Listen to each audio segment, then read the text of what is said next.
All right, YouTube is live. All right, beautiful people. Oh, I still didn't. I got up. I still didn't get my pen, y'all. Hold on. Hold on. Oh, I left it over there. I'm sorry. I did.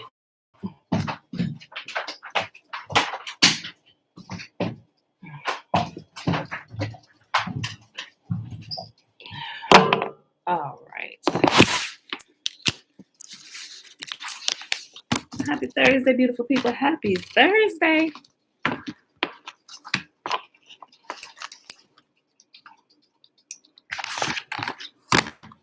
It is April the 8th, 2021, day 122 of year 3 of reading through the books of the law and the prophets. Another 3-year consecutive day count, day 791. And that is without the Sabbath days or the feast days, Sabbath days added in. Oh my gosh, Natasha, you got reception. Hey, girl, hey. Oh, you back in Virginia?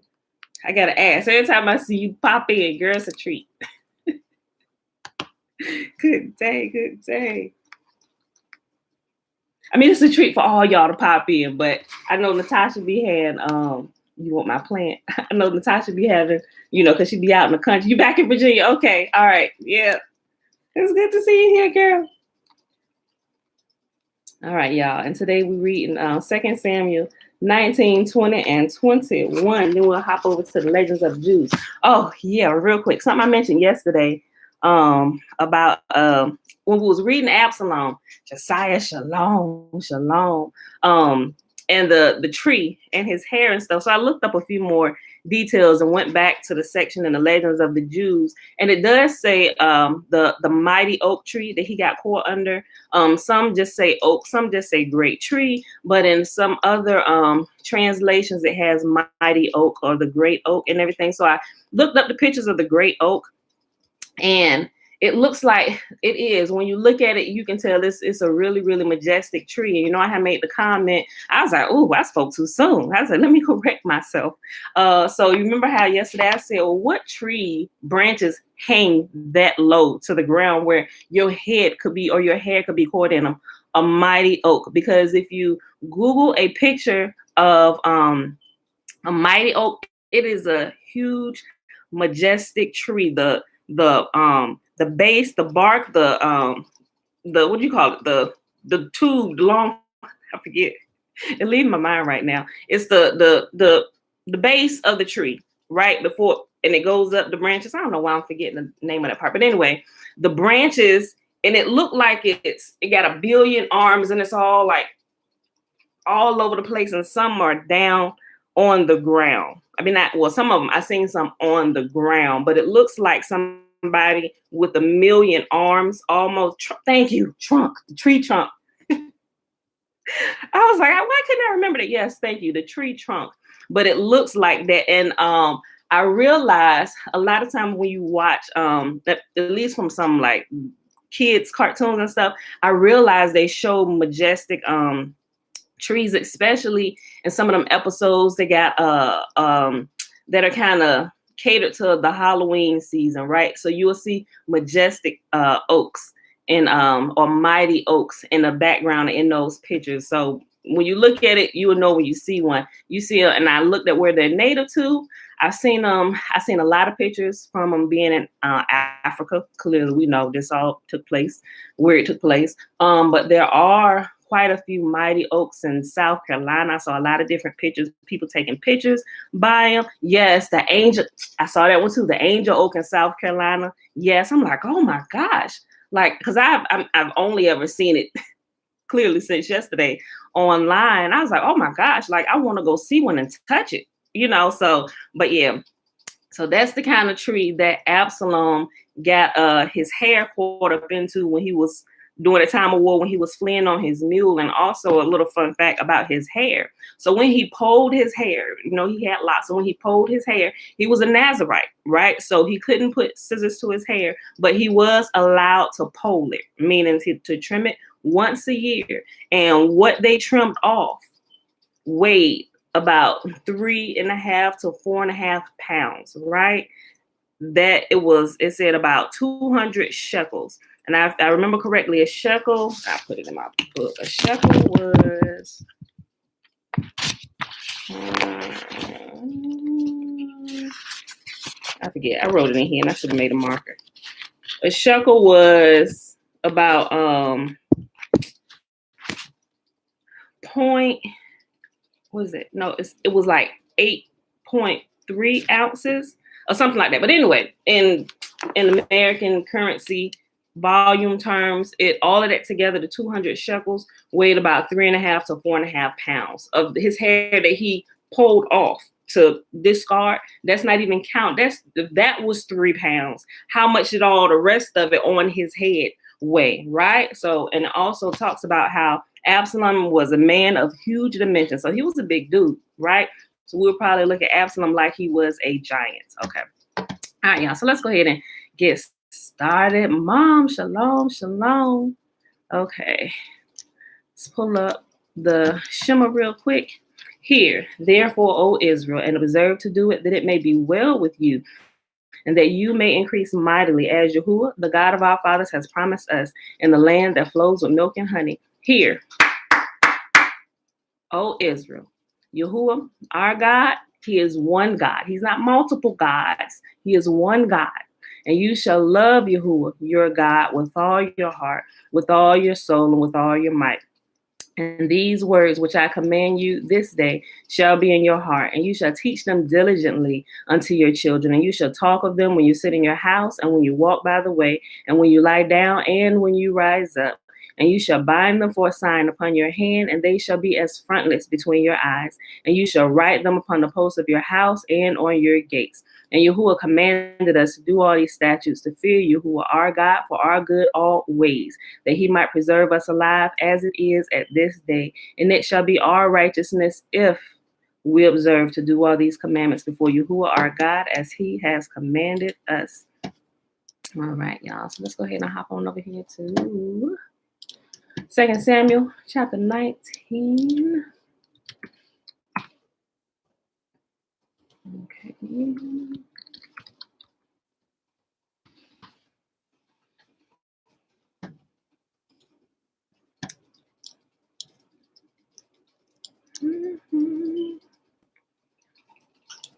All right. Belinda Brown. Hey, Auntie. Okay, y'all. 2 Samuel chapter 19. Word soon reached Joab that the king was weeping and mourning for Absalom. As all the people heard of the king's deep grief for his son, the joy of that day's victory was turned into deep sadness. They crept back into the town that as though they were ashamed and had They crept back into the town that day as though they were ashamed and had been deserted in battle. The king covered his face with his hands and kept on crying, "Oh, my son Absalom, oh, Absalom, my son, my son." Then Joab went to the king's room and said to him, "We saved your life today and the lives of your sons, your daughters, your wives, and concubines. Yet you act like this, making us feel ashamed of ourselves. You seem to love those who hate you and hate those who love you. You have made it clear today that your commanders and troops mean nothing to you. It seemed that if Absalom had lived and all of us had died, you would be pleased. Now go out there and congratulate your troops, for I swear by Yahuah that if you do not go out, not a single one of them will remain here tonight, then you will be worse off than ever before." I'm surprised David didn't kill him right on the spot. How dare you talk to the great king like this, right? The nerve of him. So the king went out and took his seat at the town gate. And as the news spread throughout the town that he was there, everyone went to him. Meanwhile, the Israelites who had supported Absalom fled to their homes. And throughout all the tribes of Israel, there was much discussion and argument going on. The people were saying, "The king rescued us from our enemies and saved us from the Philistines, but Absalom chased him out of the country. Now Absalom, who we anointed to rule over us, is dead. Why not ask David to come back and be our king again?" Then King David sent Zadok and Abiathar, the priests, to say to the elders of Judah, "Why are you the last ones to welcome back the king into his palace? For I have heard that all of Israel is ready. You are my relatives, my own tribe, my own flesh and blood. Why are you the last ones to come and welcome back the king?" And King David told them to tell Amasa, since you are my own flesh and blood, like Joab, may God strike me and even kill me if I do not appoint you as commander of my army in his place. Then Amasa convinced all the men of Judah, and they responded unanimously. They sent word to the king, return to us and bring back all who are with you. So the king started back to Jerusalem, and when he arrived at the Jordan River, the people of Judah came to Gilgal to meet him and escort him across the river. Shimei, son of Gera, the man from Bahurim and Benjamin, hurried across with the men of Judah to welcome King David. 1,000 other men from the tribe of Benjamin were with him, including Ziba, the chief servant of the house of Saul, and Ziba's 15 sons and 20 servants. They rushed down to the Jordan to meet the king. They crossed the shallows of the Jordan to bring the king's household across the river, helping him in every way they could. As the king was about to cross the river, Shimei fell down before him. My lord the king, please forgive me, he pleaded. Forget the terrible thing your servant did when you left Jerusalem. May the king put it out of his mind. I know how much I sinned. That is why I have come here today, the very first person in all of Israel to greet my lord the king. Then Abishai, son of Zeruiah, said, Shimei should die, or he cursed Yahuah's anointed king. Who asked your opinion, you son of Zeruiah? David exclaimed. Why have you become my adversary today? This is not a day for execution, for today I am once again the king of Israel. Then turning to Shimei, David vowed, your life will be spared. Now Mephibosheth, Saul's grandson, came down from Jerusalem to meet the king. He had not cared for his feet, trimmed his beard, or washed his clothes since the day the king left Jerusalem. Why didn't you come with me, Mephibosheth? The king asked him. Mephibosheth replied, my lord the king, my servant Ziba deceived me. I told him, saddle my donkey so I can go with the king, for as you know, I am crippled. Ziba has slandered me by saying I refuse to come, but I know that my lord the king is like an angel of Yahuah, so do what you think is best. All my relatives and I could only expect death from you, my lord, but instead you have honored me by allowing me to eat at your own table. What more can I ask?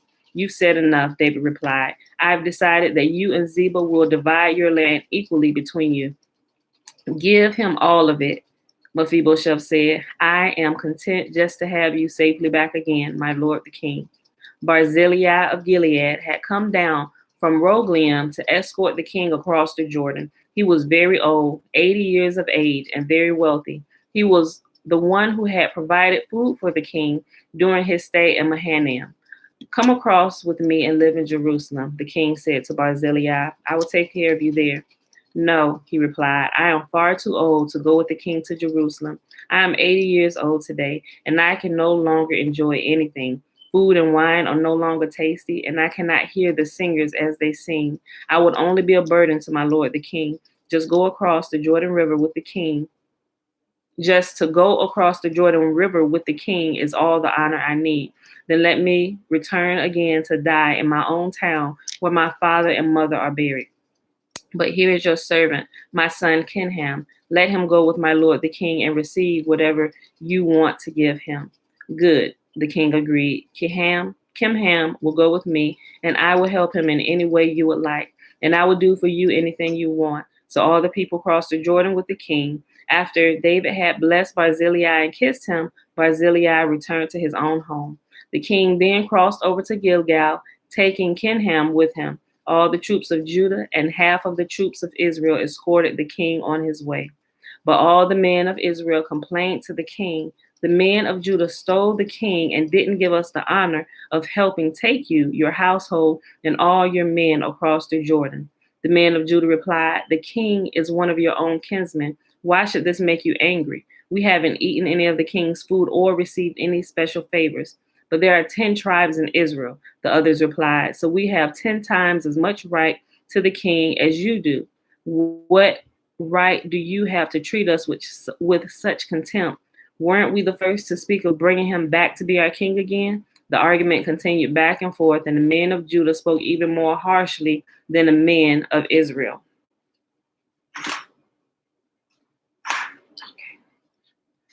All right, y'all. Next chapter. 2 Samuel chapter 20, the revolt of Sheba. There happened to be a troublemaker there named Sheba, son of Bichri, a man from the tribe of Benjamin.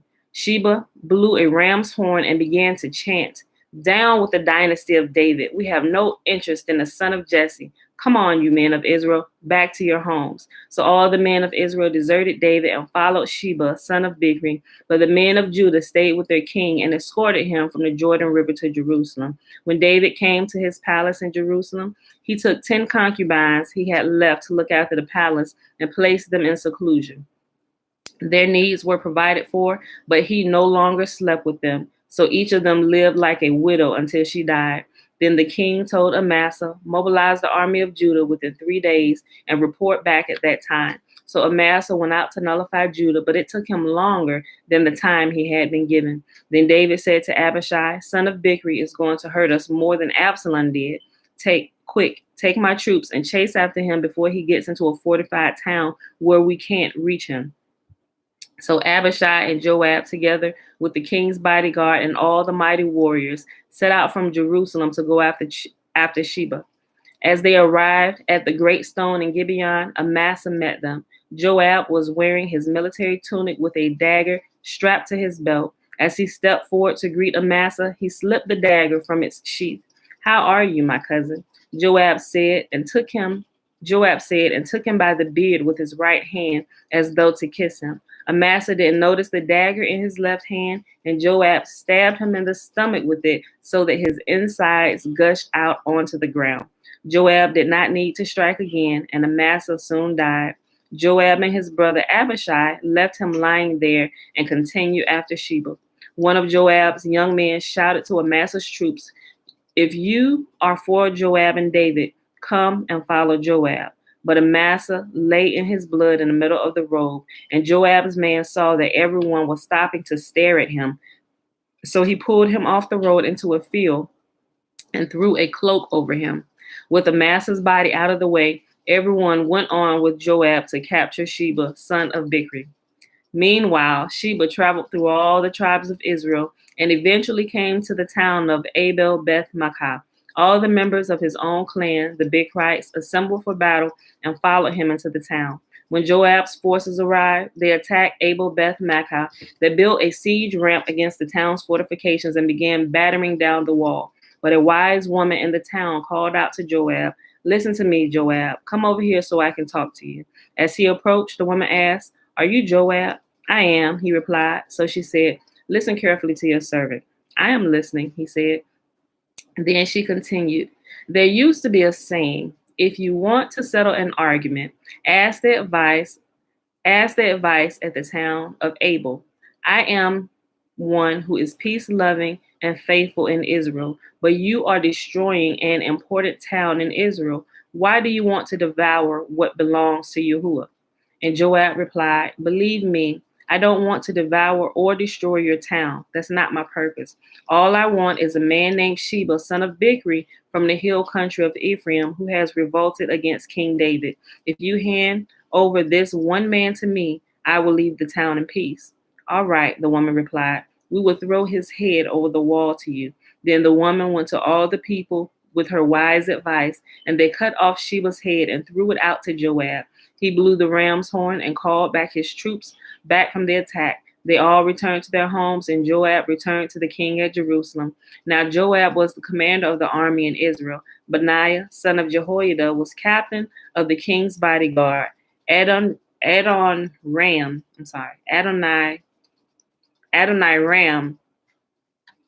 I probably screwed it up, was in charge of forced labor. Jehoshaphat, son of Ahilud,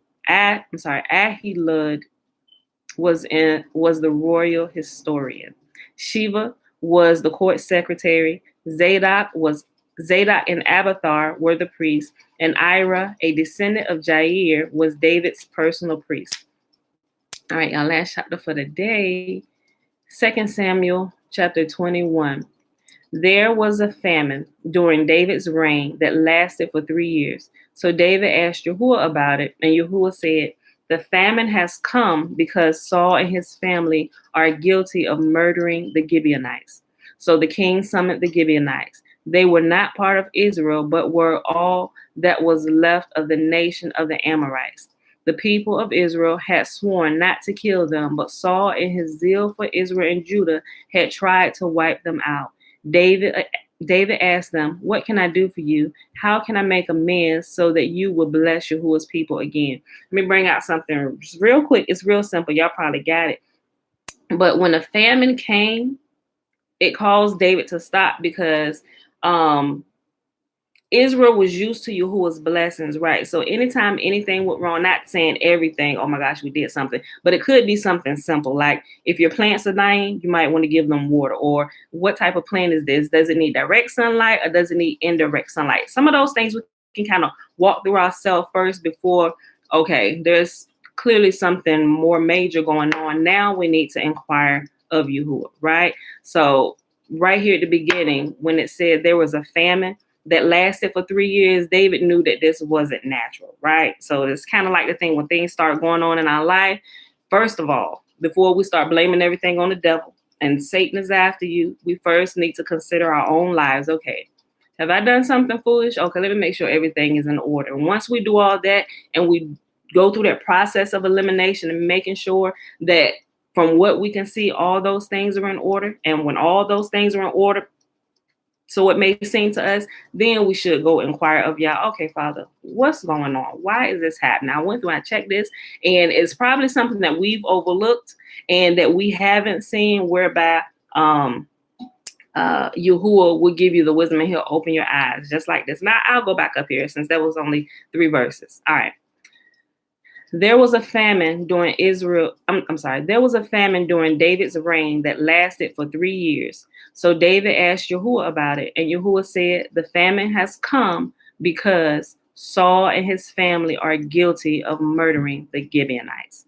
So the king summoned the Gibeonites. They were not part of Israel, but they were all that was left of the nation of the Amorites.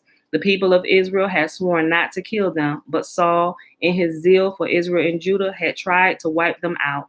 David asked them, "What can I do for you? How can I make amends so that you will bless Yahuwah's people again?" So once we figure out what it is that is wrong, whether we find out ourselves or Yahuwah reveals it to us, we need to fix it. If we don't know how to fix it, can you help me fix it? What do we need to do to fix it? Whether you need to go to somebody, or you need to ask Yah so he can give you the wisdom on how to fix it so that the blessing can come again. David asked them, "What can I do for you? How can I make amends so that you will bless Yahuwah's people again?" Right? Because covenant was broken. We can get into all the details, but you should be able to surmise that from the conversation that they're having, right? And Yahuwah doesn't take lightly to covenants being broken, especially if there were honorable covenants. Everybody needs to keep their word. "Well, money can't settle this matter between us and the family of Saul," the Gibeonite said. "Neither can we demand the life of anyone in Israel." "What can I do then?" David asked. "Just tell me and I will do it for you." They replied, "It was Saul who planned to destroy us, to keep us from having any place at all in the territory of Israel. So let 7 of Saul's sons be handed over to us, and we will execute them before Yahuwah at Gibeon, on the mountain of Yahuwah." Of course, y'all can't be murdering anybody today, right? Don't do that. It's gonna have to be, if it's something like that, that's gonna have to be fixed in another way. Either Yahuwah gonna have to, if somebody needs to die, I know that sounds horrible, but if somebody needs to die to atone for whatever was done, if they did something that deserved death, just know Yahuwah will take care of that, right? But in the process of that, he'll give them the opportunity to make amends, do what's right. Okay. All right. I just wanted to say that because I don't want nobody saying, "Oh, well, you said we could go murder." Not saying that anybody would do, but today you got to put disclaimers on stuff, right? All right. The king said, "I will do it." The king spared Jonathan's son Mephibosheth, who was Saul's grandson, because of the oath David and Jonathan had sworn before Yahuwah. But he gave them Saul's 2 sons, Armoni and Mephibosheth, whose mother was Rizpah, daughter of Aiah. He also gave them the 5 sons of Saul's daughter, Merab, the wife of Adriel, son of Barzillai from Meholah. The men of Gibeon executed them on a mountain before Yahuwah. So all 7 of them died together at the beginning of the barley harvest. Then Rizpah, daughter of Aiah, the mother of the 2 men, spread burlap on a rock and stayed there the entire harvest season. She prevented the scavenger birds from tearing at their bodies. during the day and stopped the wild animals from eating them at night. Sis ain't getting no sleep. When David learned what Rizpah, Saul's concubine, had done, he went to the people of Jabesh Gilead and retrieved the bones of Saul and his son Jonathan. When the Philistines had killed Saul and Jonathan on the Mount of Gilboa, the people of Jabesh Gilead stole their bodies from the public square of Beth-shan, where the Philistines had hung them. So David obtained the bones of Saul and Jonathan, as well as the bones of the men the Gibeonites had executed. Then the king ordered that they bury the bones in the tomb of Kish, Saul's father, at the town of Zelah in the land of Benjamin. After that, Yahuah ended the famine in the land. Once again, the Philistines were at war with Israel. When David and his men were in thick of battle, David became weak and exhausted. Ishbi-Benob was a descendant of the giants. His bronze spearhead weighed more than 7 pounds, and he was armed with a new sword. He had cornered David and was about to kill him, but Abishai, the son of Zeruiah, came to David's rescue and killed the Philistine. Then David's men declared, "You are not going out to battle with us again. Why risk snuffing out the light of Israel?" After this, there was another battle against the Philistines at Gob. As they fought, Sibbecai from Hushan killed Saph, another descendant of the giants. During another battle at Gob, Elhanan, son of Jair from Bethlehem, killed the brother of Goliath of Gath. The handle of his spear was as thick as a weaver's beam. In another battle with the Philistines at Gath, they encountered a huge man with 6 fingers on each hand and 6 toes on each foot, 24 in all, who was also a descendant of the giants. But when he defied and taunted Israel, he was killed by Jonathan, the son of David's brother Shemiah. These 4 Philistines were descendants of the giants of Gath, but David and his warriors killed them. Okay, y'all. So that is the 3 chapters today from 2 Samuel. Let's go ahead and pick up where we left off at yesterday. In the Legends of the Jews on page 470.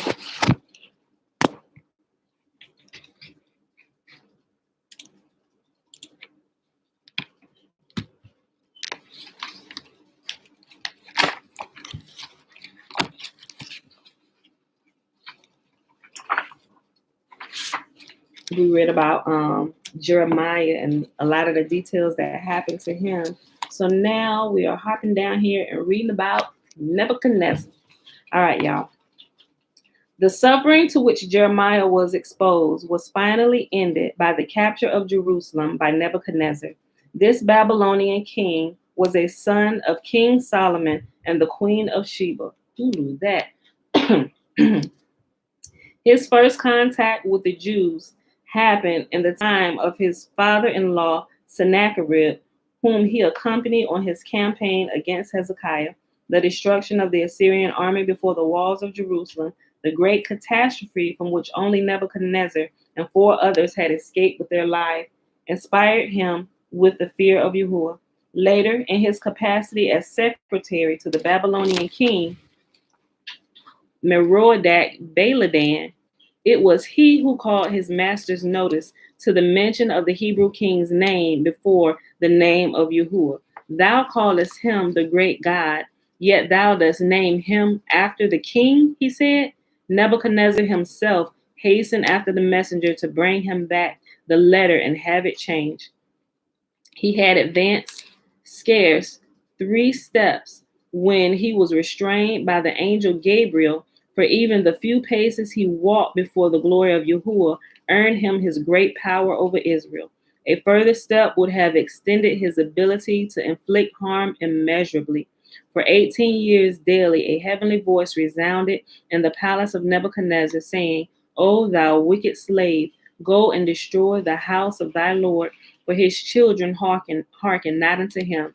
But Nebuchadnezzar was beset with fears, lest Yahuah prepare a fate for him similar to that of his ancestor Sennacherib.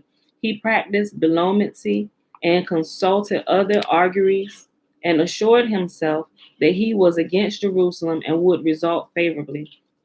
When he shook up the arrows and questioned whether he was to go to Rome or Alexandria, not one arrow sprang up. But when he questioned about Jerusalem, one sprang up. He sowed seeds and set out planets. For Rome or Alexandria, nothing came up. For Jerusalem, everything sprouted up again. He lighted candles and lanterns. For Rome or Alexandria, they refused to burn. For Jerusalem, they shed their light. He floated vessels on the Euphrates. For Rome or Alexandria, they did not move. For Jerusalem, they swam. So he was trying to be absolutely sure, like he was casting lots. He was doing all kinds of things. Like he said, okay, clearly, no, we're not supposed to go up against Jerusalem. Rome or Alexandria. Okay, let's see. He's trying to mix it up, and nothing ever came up for Rome or Alexandria, but for Jerusalem, it kept popping up. It's like somebody shaking up an 8-ball. Okay, should I do this or should I not do this? Or you know what I'm saying? So that's what he was doing. So he was doing multiple things to see, but the only thing that kept popping up was Jerusalem. So he was like, okay, clearly, this is what I'm supposed to do. Still, the fears of Nebuchadnezzar were not allayed. His determination to attack the holy city only ripened after Yahuah himself had showed him how he had bound the hands of the archangel Michael, the patron of the Hebrews, behind his back in order to render him powerless to bring his wars. So the campaign against Jerusalem was undertaken. So we remember also in the book of Daniel, we know that it's the great angel Michael who is the defender or the head angel, so to speak, or whatever, over Israel, who fights for Israel at Yahuah's command, right? Nobody can do anything against us unless the hands of Michael have been bound, which is why nobody could take them unless they sin. Then, Yahuah spanked their tail. Nation came in, did something. They realized, oh my gosh, we sin. Where's the sin at? Let's fix this. And then once again, the power of Yah was working again for them. Okay. The capture of Jerusalem. If the Babylonians thought that the conquest of Jerusalem was an easy task, they were greatly mistaken. For 3 years, Yahuah endured the inhabitants with strength to withstand the onslaughts of the enemy in the hope that the Hebrews would amend their evil ways and abandon their godless conduct so that the threatened punishment might be annulled, which is another thing we see all the way through the Old Testament. Yahuah said, if you would just keep my commands, do what's right, right? Don't try and get over on people. He said, take care of the widows and the fatherless. He said, don't treat the strangers or the sojourners among you with contempt. I don't care that they're different from you. If they want to come here and be a part of Israel, they want to be a part of us, then let them in. I don't care what, I'm just kind of using today's terminology. I don't care what nation they come from, what color they are, what ethnic background they come from. If they want to be a part of us, then let them come. And then they too, once they get here, they have to submit to the same rules and regulations as the sons and the daughters do. He said, but you are not to treat them any differently, like I would not treat them any differently, right? And so it's the same thing. He said, and all y'all need to do is keep the rules in my house. You want to come live in my house? You want to come live in my land? Well, I got certain rules for my house and for my land. And if you keep them, well and good. Everybody's going to get along just fine. But if you start coming here, tearing up my house, I'm going to take issue with you. I'm going to give you a chance. Y'all better get this cleaned up. Now, y'all going to get it cleaned up. But if you don't get it cleaned up and you keep on going and you turn up other things, then y'all got to go, right? But before I kick you out, I'm going to spank your tail. Hey, a little bit of discipline going to come. But still then, if it's not well and good from that point and you don't, the discipline doesn't turn you around, then I just like teenagers think they know everything. They get out, right? And once you leave from under my roof and from under my protection, then whatever you get out there is what you get. And that's what happened. And that's why we scattered to the four corners of the earth, right? Okay. Listen, I go back. If the Babylonians thought that the conquest of Jerusalem was an easy task, they were greatly mistaken. For 3 years, Yahuah endured the inhabitants with strength to withstand the onslaughts of the enemy in the hope that the Hebrews would amend their evil ways and abandon their godless conduct so that the threatened punishment might be annulled. Among the many heroes in the beleaguered city was bidding defiance to the Babylonians. One, by means of a kiba, was particularly distinguished. The stones were hurled at the walls of the city from the catapults wielded by the enemy without. he was wont to catch on his feet and throw them back upon the besiegers. So they threw him out, he caught him and threw him back in. Once it happened that a stone was so cast as to drop, not upon the wall, but in front of it. In his swift race toward it, Akiba was precipitated into the space between the inner and the outer wall. He quickly reassured his friends in the city that his fall had in no wise harmed him. He was only a little shaken up and weak. As soon as he had his accustomed daily meal, a roasted ox, he would be able to scale the wall and resume the struggle with the Babylonians. You looking for something? The comments? Mm-hmm. Oh, here, you need this? No, cool. Okay. All right, babe. Don't forget to send me the hours. Okay. But human strength and artifice availed naught against Yahuah. A gust of wind arose, and Akiba was thrown from the wall, and he died. Thereupon the Chaldeans made a breach in the wall and penetrated into the city. Equally fruitless were the endeavors of Hanamel, Hananel, the uncle of Jeremiah, to save the city. He conjured the angels up, armed them, and had them occupy the walls. The Chaldeans retreated in terror at the sight of the heavenly host, but Yahuah changed the names of the angels and brought them back to heaven. Hanamel's exorcisms availed naught. When he called the angel of water, for instance, the response would come from the angel of fire, who bore the former name of his companion. Then Hanamel resorted to the extreme measure of summoning the prince of the world, who raised Jerusalem high up in the air. But Yahuah thrust the city down again, and the enemy entered unhindered. Nevertheless, the capture of the city could not have been accomplished if Jeremiah had been present. His deeds were as a firm pillar for the city, and his prayers as a stony wall. So remember how we learned, shunned, Natasha. Look, so remember how all through here we learned as it was going through explaining about the lives of all the people who were righteous. It says that the righteous are a shield to their generation, right? So we can clearly see that Jeremiah was also a shield to his generation, and wherever he was, no harm or any of those things could come, right?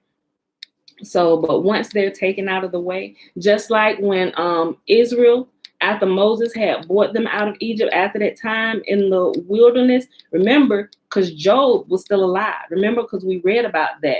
And Moses, when the spies went in, he said, search and see if Job is still alive.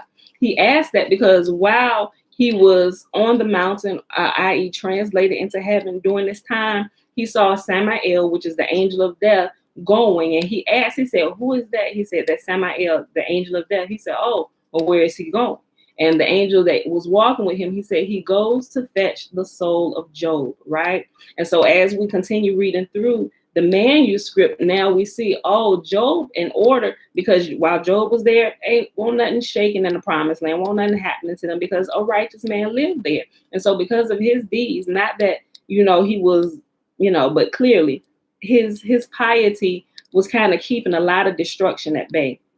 He said, go fetch the soul of Job. Okay, and so right before they went in again, Moses said, see if Job still lives, right? And what did we find out happened? The day that they showed up was the day that they were actually burying Job. There was a whole funeral procession going on for Job that day that they actually got there, right? So, which is amazing, which was another reassurance to them that, okay, Yahuah has given us this land back, like the promised land. The promised land was actually their land in all actuality, but from the beginning it had been stolen through Ham, one of Noah's sons, right? And even Japheth and Shem, they say, this is not your land. This belongs to Shem. This lot has fallen to Shem and to his descendants forever, which was the best portions of the land, right? But he said, yeah, no, Ham took the land. He named it after his son Canaan. They called it Canaan land, the land of Canaan, the Canaanites, all of that belonged to Israel anyway, right? So they weren't going to take somebody else's land. They were just tenants till Yahuah decided to give it back to them, right? So when you hear promised land, It's not like, oh, Yahuah promised us your land. No, this is the land promised us from the very foundations of the earth. This is our land. Y'all just stole it from us from the very beginning, right? So that's why it's called the promised land, if you didn't know. Okay. Nevertheless, the capture of the city could not have been accomplished if Jeremiah had been present. His deeds were as a firm pillar for the city, and his prayers as a stony wall. Therefore, Yahuah sent the prophet on an errand out of the city. He was made to go to his native place, Anathoth, to take possession of a field. And we read about this actually in the book of Jeremiah, right? This is just giving us more details of what happened, that they didn't canonize. He was made to go to his native place, Anathoth, to take possession of a field. His by right of inheritance. Jeremiah rejoiced. He took this as a sign that Yahuah would be gracious to Judah, else he would not have commanded him to take possession of the piece of land. Scarcely had the prophet left Jerusalem when an angel descended upon the wall of the city and caused a breach to appear, at the same time crying out, "Let the enemy come and enter the house, for the master of the house is no longer therein. The enemy has leave to despoil it and destroy it. Go ye into the vineyard and snap the vines asunder, for the watchman hath gone away and abandoned it," referring to Jeremiah. Like, Jeremiah is gone. Everybody, let's go. Get in and take it while we can, right? But Yahuah allowed it to be that way. Let's see. Let the enemy come in and enter the house, for the master of the house is no longer therein. The enemy has leave to despoil it and destroy it. Go ye into the vineyard and snap the vines asunder, for the watchman hath gone away and abandoned it. But let no man boast and say he and his have vanquished the city. Nay, a conquered city have ye conquered, a dead people ye have killed. The enemy rushed in and ascended the temple mount, and on the spot whereon King Solomon had been in the habit of sitting when he took counsel with the elders, the Chaldeans plotted how to reduce the temple to ashes. Tootie, can you turn it down a little bit? Yeah. Okay, well, can you cut it off? I'll go sit in. Oh, just so I'm done reading, okay? Because it's kind of loud. You know how to cut it off? I don't know. Well, you gotta turn it off, Tootie, while I'm trying to read it. Can you turn it down a little bit? Y'all, she got this new toy watch that looks like an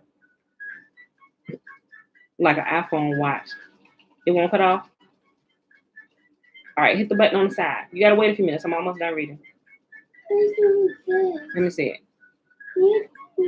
No, you can look at it. You just gotta turn the sound down on it. Let me see it. Turn Let me see.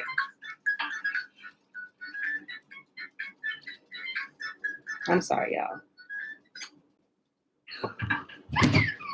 Do that. Tootie. Okay. I don't want it. I'm sorry, y'all. Here.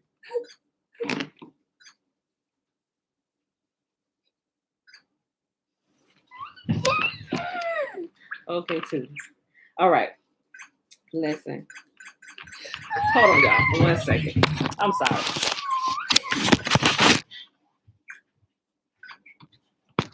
What is not working?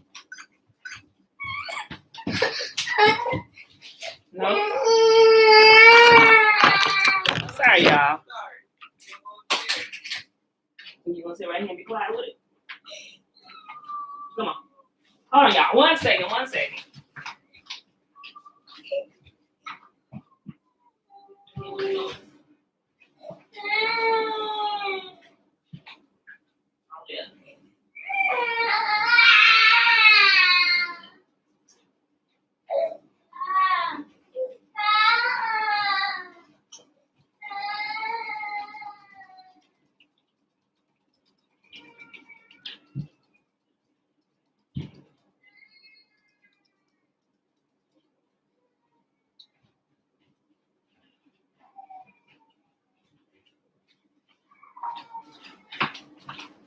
Okay, y'all, I'm back. I'm sorry.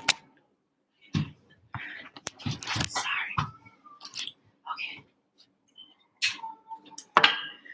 I had to get, otherwise it was just gonna get a little bit louder. Okay. catch my breath. Ran upstairs. Took upstairs. All right. Find my spot. Okay.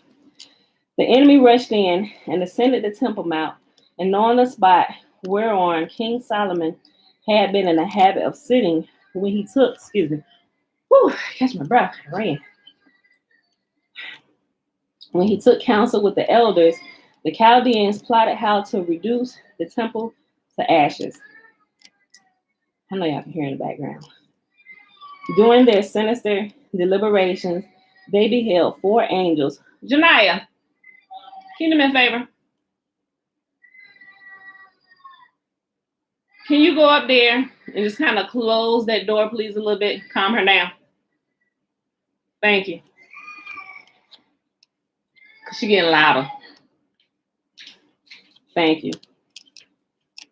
During their sinister deliberations, they beheld 4 angels, each with a flaming torch in his hand, descending and setting fire to the 4 corners of the temple. The high priest, seeing the flames shoot up, cast the keys of the temple heavenward, saying, "Here are the keys of thy house.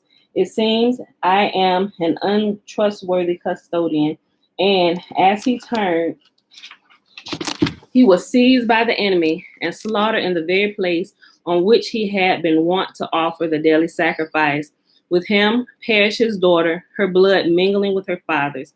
The priests and the Levites threw themselves into the flames with their harps and trumpets, and to escape the violence feared from the licentious Chaldeans, the virgins who wove the curtains for the sanctuary followed their example. Still more horrible was the carnage caused among the people by Nebuzaradan, spurred on as he was by the sight of the blood of the murdered prophet Zechariah seething on the floor of the temple. At first, the Hebrews sought to conceal the true story connected with the blood.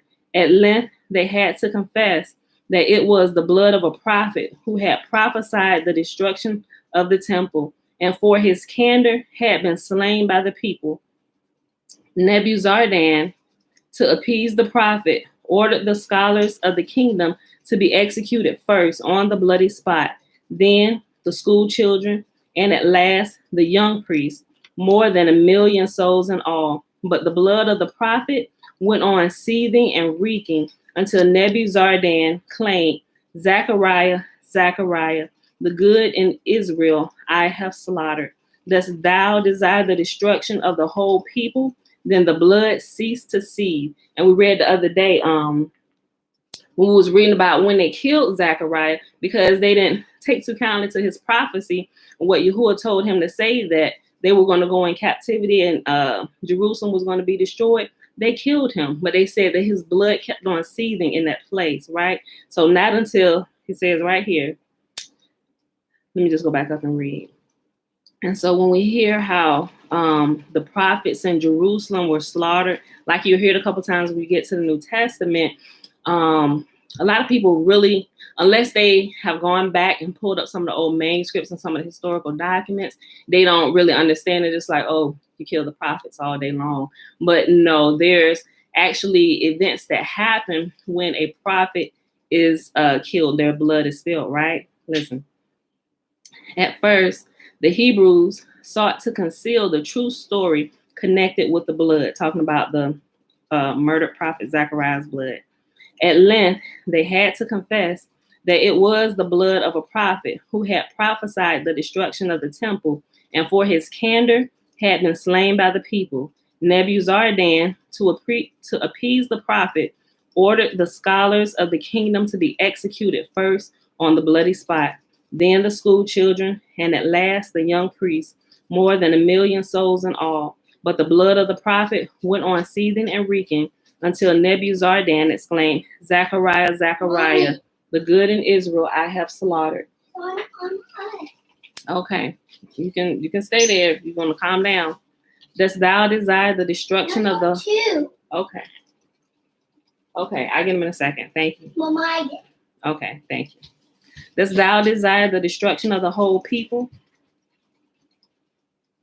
Then the blood ceased to seethe, Nebuzaradan was startled by the thought, if the Jews, who had a single life upon their conscience, were made to atone so cruelly, what would be his own fate? He left Nebuchadnezzar and became a proselyte.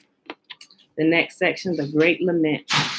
On his return from Anathoth, Jeremiah saw at a distance smoke curling upward from the Temple Mount, and his spirit was joyful.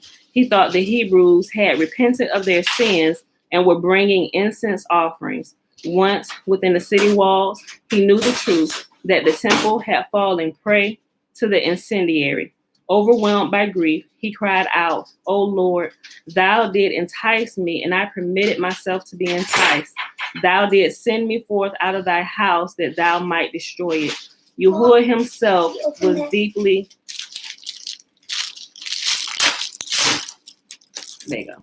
Yahuah himself was deeply moved by the destruction of the temple, which he had abandoned. That's mine. Yes, that is yours, sweetie. Which he had abandoned at the enemy. I'm sorry. On the next one. Hey, Bella. Y'all, I'm sorry. Listen. Okay. Get this open and take it back upstairs. There you go. That one's yours too, I think. Yahuah himself was deeply moved by the destruction of the temple, which he had abandoned that the enemy might enter and destroy it. No, that's mine. There's another one for me. Accompanied by the angels, he visited the ruins and gave vent to his sorrow. Woe is me on the account of my house. Bella, go open it upstairs. Go. It's making too much noise. Let me go back up. Yahuah himself was deeply moved by the destruction of the temple, which he had abandoned that the enemy might enter and destroy it. Accompanied by the angels, he visited the ruins and gave vent to his sorrow. Woe is me on the account of my house. Where are my children? Where are my priests? Where is my beloved? But what could I do for you? Did I not warn you? Yet you would not mend your ways. Today, Yahuah said to Jeremiah, I am like a man who has an only son. He prepares, look, y'all, listen, let me go back. Okay, so remember the example I gave y'all earlier, right? When you're living in your parents' house, you have to follow their rules. And if you don't amend your ways, you don't get the house cleaned up like he said, and you just content and you're bent on doing what you want to do, now you get kicked out, right? So you go out. So let's listen to this. Let me read this again. Yahuah himself was deeply moved by the destruction of the temple, which he had abandoned that the enemy might enter and destroy it. Accompanied by the angels, he visited the ruins and gave vent to his sorrows. Woe is me on the account of my house. Where are my children? Where are my priests? Where is my beloved? But what could I do for you? Did I not warn you? Yet you would not mend your ways. Today, Yahuah said to Jeremiah, I am like a man who has an only son. He prepares the marriage canopy for him, and his only beloved dies under it. Thou dost seem to feel but little sympathy with me and with my children. Go summon Abraham, Isaac, Jacob, and Moses from their graces. They know how to mourn. Lord of the world, replied Jeremiah, I know not where Moses is buried. Stand on the banks of the Jordan, said Yahuah, and cry. Thou son of Amram, arise, see how wolves have devoured thy sheep. Jeremiah repaired to the double cave and spake to the patriarchs. Arise, ye are summoned to appear before Yahuah. When they asked him the reason for the summons, he feigned ignorance, for he feared to tell them the true reason, that they might cast reproach upon him, so that great a disaster had overtaken Israel in his time. They might have cast reproaches upon him that so great a disaster had overtaken Israel in his time. Then Jeremiah journeyed on to the banks of the Jordan, and there he called as he had been bidden. Thou son of Amram, arise. Thou art cited to appear before Yahuah. What has happened this day that Yahuah calls me unto him? Asked Moses. I know not, replied Jeremiah again. Moses thereupon went to the angels, and from them he learned that the temple had been destroyed and Israel banished from his land. Daddy done kicked everybody out. Weeping and mourning, Moses joined the patriarchs, and together, rending their garments and wringing their hands, they betook themselves to the ruins of the temple. Here their wailing was augmented by loud lamentations of the angels. How desolate are the highways to Jerusalem, the highways destined for travel without end. How deserted are the streets that once were thronged at the How deserted are the streets that once were thronged at the sea, sons of the pilgrimages, O Lord of the world, with Abraham, the father of thy people, who taught the world to know thee as the ruler of the universe. Thou didst make a covenant that through him and his descendants the earth should be filled with people. And now thou hast dissolved thy covenant with him, O Lord of the world. Thou hast scorned Zion and Jerusalem, once thy chosen habitation. Thou hast dealt more harshly with Israel than with the generation of Enoch, Enosh, the first idolaters. Yahuah thereupon said to the angels, Why do ye array yourselves against me with your complaints? Lord of the world, they replied, on account of Abraham, thy beloved, who has come into thy house wailing and weeping, yet thou payest no heed unto him. Thereupon Yahuah, since my beloved ended his earthly career, he has not been in my house. What hath my beloved to do in my house? Now Abraham entered into the conversation. Why, O Lord of the world, hast thou exiled my children, delivered them into the hands of the nations, who tortured them with all tortures, who have rendered desolate the sanctuary, where I was ready to bring thee, my son Isaac, as a sacrifice? Thy children have sinned, said Yahuah. They have transgressed the whole Torah, right? And the current religions are in the habit of telling us to continue to stay away from it, right? Oh, that's done away with. Don't even go back there. But when we go back there, we realize that there is life back there, right? And when we begin to apply those principles of life to our life here in this current generation, we begin to see something miraculous happen and unfold in our lives just on a smaller scales, whereby we are captured and we are enraptured with his love. Not just in spirit, but this time in truth, right? Man, look, let me go back. Hold on. Thy children have sinned, said Yahuah. They have transgressed the whole Torah. They have offended against every letter of it. Abraham, who is there that will testify against Israel that he has transgressed the Torah? Yahuah, let the Torah herself appear and testify. The Torah came, and Abraham addressed her. O my daughter, dost thou indeed come to testify against Israel, to say that he violated thy commandments? Dost thou feel no shame? Remember the day on which Yahuah offered thee to all the peoples, all the nations of the earth, and they all rejected thee with disdain. If y'all have not read that part, or if y'all haven't heard it, y'all got to go back and listen to that. Because remember, before Yahuah chose Israel to be his people, he literally went to all the other nations and said, will ye accept the Torah? Matter of fact, it's my video where I actually read that on. I believe the title is, Will Ye Accept the Torah? So if you haven't read it or heard it, go back so you can hear the history of how we actually became his chosen people. We became his chosen people because all the other nations upon the earth at that time had rejected Yahuah, and Israel was the only one that said, yes, we accept and we will do and we will obey. He came to us last, like we were chosen last. But because everybody else had rejected him, say, no, we got rules from our own father. We're going to do them. No, we don't want your Torah. Go find somebody else to give it to, right? So y'all, let's read it.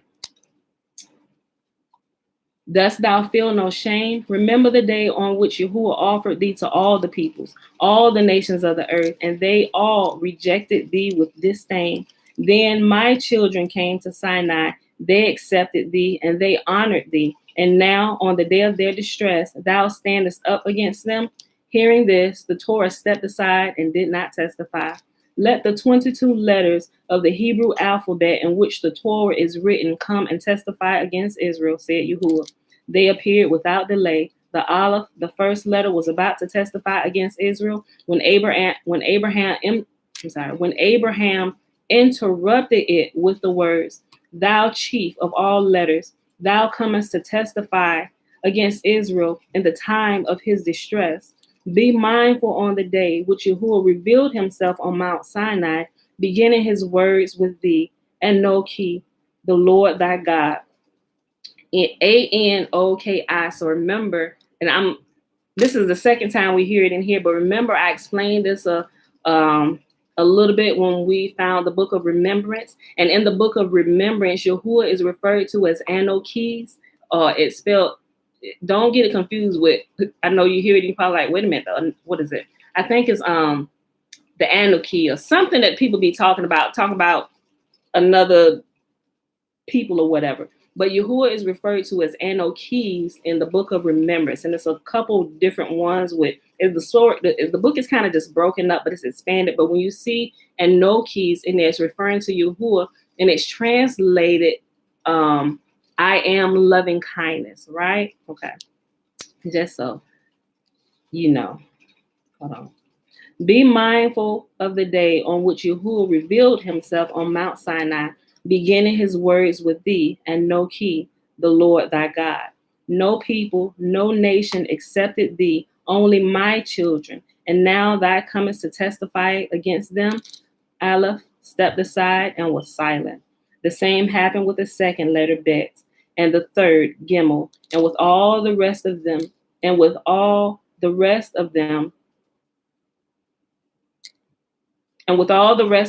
retired abashed and opened not their mouth. Now Abraham turned to Yahuah and said, O Lord of the world, when I was 100 years old, thou didst give me a son. And when he was in the flower of his age, 37 years old, thou didst command me to sacrifice him to thee. And I, like a monster without compassion, I bound him upon the altar with my own hands. Let that plead with thee, and have thou pity on my children. When Isaac raised his voice and spake, O Lord of the world, when my father told me, Yahuah will provide himself the lamb for a burnt offering, my son, I did not resist thy word. Willingly, I let myself be tied to the altar. My throat was raised to meet the knife. Let that plead with thee, and have pity upon my children. Then Jacob raised his voice and spake, O Lord of the world, for 20 years I dwelt in the house of Laban, and when I left, I met with Esau, who sought to murder my children, and I risked my life for theirs. And now they are delivered into the hands of their enemies, like sheep led to the shambles, after I coddled them like fledglings, breaking forth from their shells, after I suffered anguish for their sake all the days of my life. Let that plead with thee, and have pity upon my children. And at last, Moses raised his voice and spake, O Lord of the world, was I not a faithful shepherd unto Israel for 40 long years? Like a steed, I ran ahead of him in the desert. And when the time came for him to enter the promised land, thou did command, here in the desert shall thy bones dry up. And now that the children of Israel are exiled, thou hast sent me to mourn and lament over them. That is what the people mean when they say, the good fortune of the master is none for the slave, but the master's woe is his woe. And turning to Jeremiah, he continued, walk before me, and I will lead them back. Let us see who will venture to raise his hand against them. Jeremiah replied, the roads cannot be passed. They are blocked with corpses. But Moses was not to be deterred, and the two, Moses following Jeremiah, reached the rivers of Babylon. When the Hebrews saw Moses, they said, the son of Amram has ascended from his grave to redeem us from our enemies. At that moment, a heavenly voice was heard to cry out, it is decreed. And Moses said, O my children, I cannot redeem you. The decree is unalterable. May Yahuah redeem you speedily. And he departed from them. The children of Israel raised their voices in sore lamentations, and the sound of their grief pierced the very heavens. Meanwhile, Moses returned to the fathers and reported to them what dire suffering the exiled Hebrews were exposed, and they all broke out in woe-begone complaints. In his bitter grief, Moses exclaimed, "Be cursed, O sun! Why was not thy light extinguished in the hour in which the enemy invaded the sanctuary?" The son replied, "O faithful shepherd, I swear by the life I could not grow dark. The heavenly powers would not permit it." Whew, boy, look, hold on. In his bitter grief, Moses exclaimed, "Be cursed, O sun! Why was not thy light extinguished in the hour in which the enemy invaded the sanctuary?" The son replied, O faithful shepherd, I swear by the life I could not grow dark. The heavenly powers would not permit it. 60 fiery scourges they dealt me, and they said, "Go and let thy light shine forth." Another last complaint Moses uttered, "O Lord of the world, thou hast written in thy Torah, and whether it be cow or ewe, ye shall not kill it, and let her young both in one." I'm sorry, hold on. "And whether it be cow or ewe," or like the baby of the mother cow, "ye shall not kill it and her young both in one day. How many mothers have they slaughtered with their children, and thou art silent?" Then, with the suddenness of a flash, Rachel, our mother, stood before the Holy One, blessed be he. "Lord of the world," she said, "thou knowest how overwhelming was Jacob's love for me. And when I observed that my father thought to put Leah in my place, I gave Jacob secret signs that the plan of my father might be set at naught. But when I repented me of what I had done and spared my sister mortification, I disclosed the signs to her. More than this, I myself was in the bridal chamber, and when Jacob spake with Leah, I made reply, lest her voice betray her. I, a woman, a creature of flesh and blood, of dust and ashes, was not jealous of my rival. Thou, O Yahuah, everlasting King, thou eternal and merciful Father, why wast thou jealous of the idols, empty vanities? Why hast thou driven out my children, slain them with swords, left them at the mercy of their enemies? Then the compassion of the supreme God was awakened, and he said, "For thy sake, O Rachel, I will lead the children of Israel back to their land." Whew. And we're going to pause right here for today, y'all. I'm glad we paused. I'm getting all teary-eyed. So I was like, oh my gosh. This is catching me right here in the innermost part. Okay, y'all. So, okay, we'll pick that up with Jeremiah and the rest of this tomorrow. Hold on, let me make this note. Make sure I go here. Okay.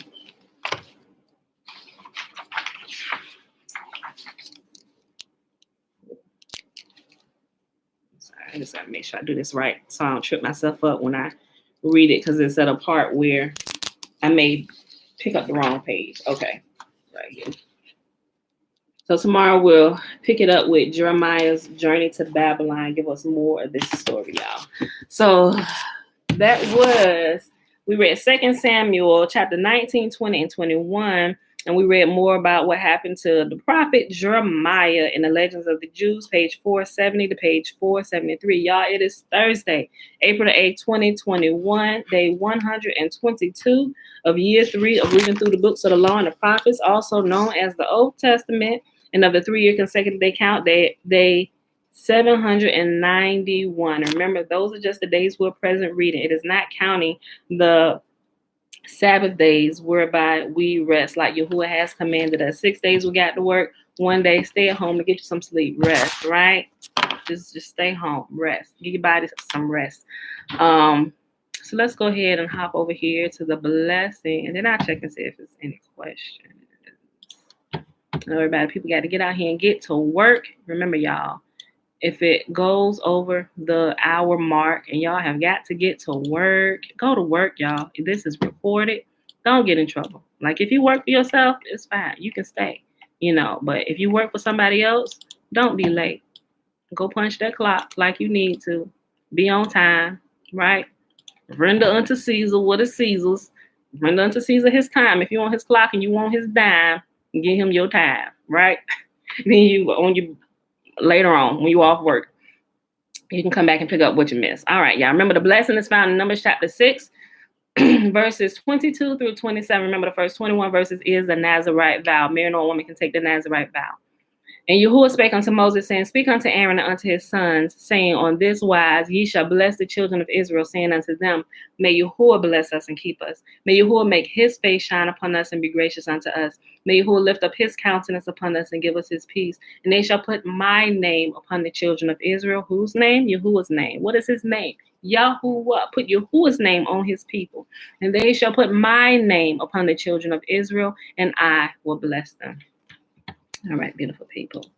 See, I don't think it's well, Tiffany probably gone already. Great day. She said duty calls. Had to go to work. Okay. All right. All right, y'all. Okay, no questions anywhere from anybody. All right, y'all. That's it for today. See y'all tomorrow, bright and early, 7:15 a.m. Eastern Standard Time. Peace. Enjoy y'all day. Mom. Yes, baby girl. Look, I told you to get this on.